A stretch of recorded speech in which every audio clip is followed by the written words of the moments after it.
I will say that when they asked Suge to comment on this story about the Steve Cantrop thing, Suge was quoted as saying from jail, after I caught him stealing millions of dollars and confronted him, he started crying. He did. I was there. Um, yeah, and he said, please just give me time to pay you all your money back. And the Suge told him, okay, Steve, don't get so bent out of shape. It's fine. Just sign the agreement and we'll move on. Did he tell you he took his Rolex though? And the keys to his Jeep? He didn't tell y'all that part, huh? But yeah. But it was Death Rose. He said, hey, Barney, and that's so yeah.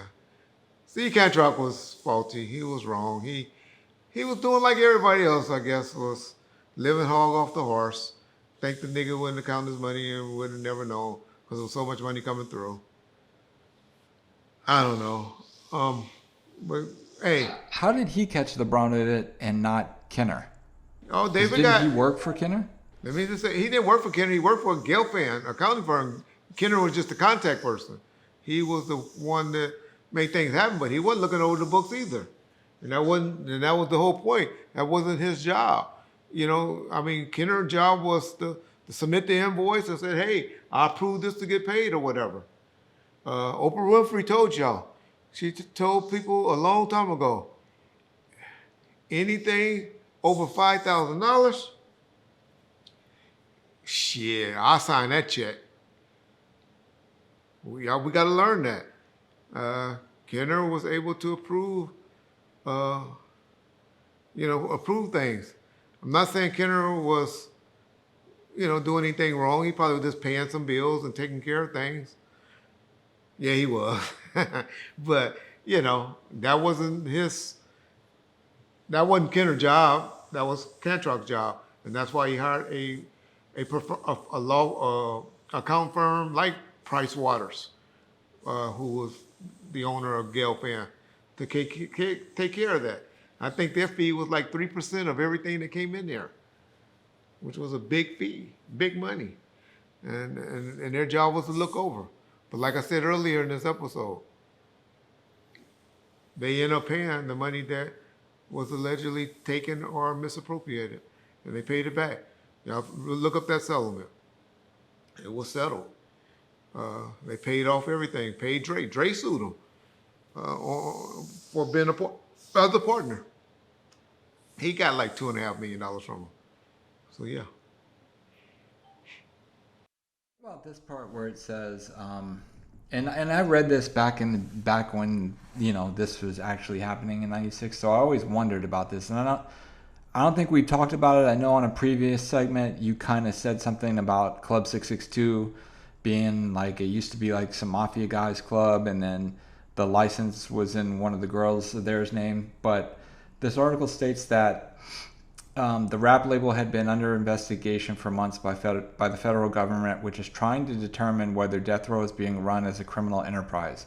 One reason federal authorities are pushing so hard, sources said, is that authorities suspect that the rap label is tied somehow to organized crime in New York and Chicago.